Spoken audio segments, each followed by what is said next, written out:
Tamil world radio, Tamil உலக வானொலி செய்திகள்.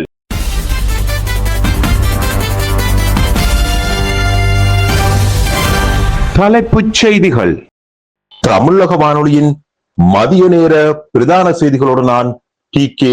ரஜினி. அனர்த்தத்தால் 7 பேர் உயிரிழப்பு, ஒருவரை காணவில்லை. அனர்த்த முகாமைத்துவ மத்திய நிலையம் தெரிவிப்பு. யாழில் சட்டவிரோதமாக கடல் அட்டை பிடித்த 2 கைது, 4111 அட்டைகள் மீட்பு.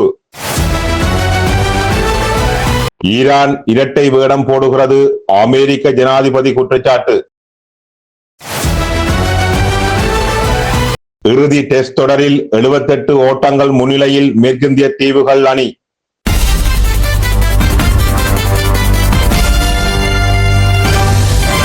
உள்நாட்டு செய்திகள். நாட்டில் நிலவும் சீரற்ற வானிலையால் ஏற்பட்ட அனர்த்தங்கள் காரணமாக உயிரிழந்தவரின் எண்ணிக்கை 7ஆக அதிகரித்துள்ளதோடு ஒருவர் காணாமற் போயுள்ளதாக அனர்த்த முகாமைத்துவ மத்திய நிலையம் தெரிவித்துள்ளது.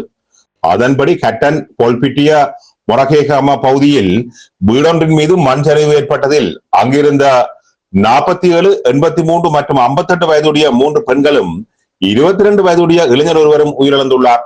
மேலும் வட்டவள ஞானானந்தகம வீதியில் மகாவலி கங்கைக்கு குறுக்காக உள்ள பாலத்தின் மீது பயணித்த 53 வயதுடைய நபர் ஒருவர் மகாவலி கங்கையால் அடித்து செல்லப்பட்டு உயிரிழந்துள்ளார். அத்துடன் நாவலப்பிட்டி சோளங்கந்த ஜன உதான கிராமத்தில் வர்த்தக நிலையம் ஒன்றின் மீது மண்மேடு சரிந்து வீழ்ந்ததில் 67 வயதுடைய நபர் உயிரிழந்துள்ளார். இதற்கிடையில் நாவலப்பிட்டி பஸ்பாகை கோரளையில் வீடு ஒன்றின் மீது மண் சரிவு ஏற்பட்டதில் 67 வயதுடைய நபர் ஒருவர் உயிரிழந்துள்ளார். அத்துடன் கிணிகத்தேன அம்பகமுவ பகுதியில் நபர் ஒருவர் நீரில் அடித்து செல்லப்பட்டு காணாமல் போயுள்ளார். இதனிடையே சீரற்ற வானொலி காரணமாக 3 காயமடைந்துள்ளதாக அனர்த்த முகாமைத்துவ மத்திய நிலையம் தெரிவித்துள்ளது.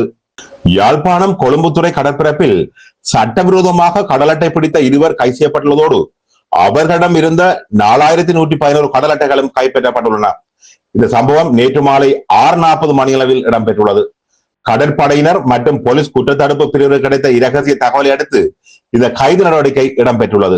கைதானவர்கள் 2 கடற்தொழில் நீரியல் வள திணைக்களத்தின் ஊடாக யாழ் நீதவான் நீதிமன்றத்தில் இன்று ஆஜர்படுத்தப்பட உள்ளனர்.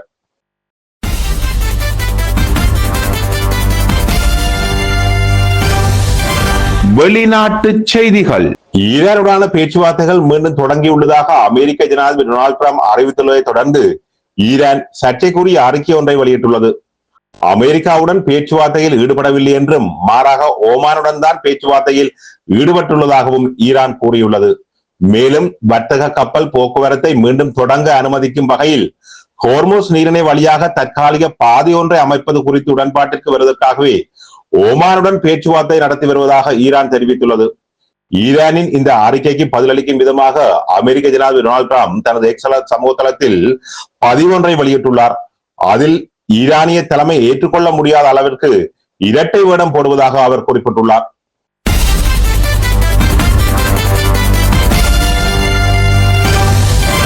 விளையாட்டு செய்திகள்.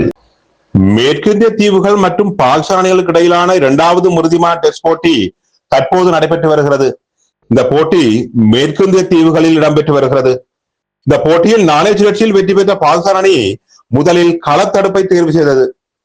அதற்கமைய முதலில் துடுப்படுத்தாடிய மேற்கிந்திய தீவுகள் அணி 105.4 ஓவர்களில் 344 ஓட்டங்களுக்குள் அனைத்து விக்கெட்டுகளையும் இழந்தது. பதிலுக்கு துடுப்படுத்தாடிய பாகிஸ்தான் அணி 2வது நாள் முடிவில் 66 ஓவர்களில் 2 விக்கெட்டுகளை இழந்து 266 ஓட்டங்களை பெற்றுள்ளது. மேற்கிந்திய தீவுகள் அணி இதுவரை 78 ஓட்டங்களால் முன்னிலையில் உள்ளது. 3வது நாள் ஆட்டம் இன்று இடம்பெற உள்ளது. தமிழக வானொலியின் மதிய நேர பிரதான செய்திகள் யாவும் இத்துடன் நிறைவடைகின்றன. வணக்கம்.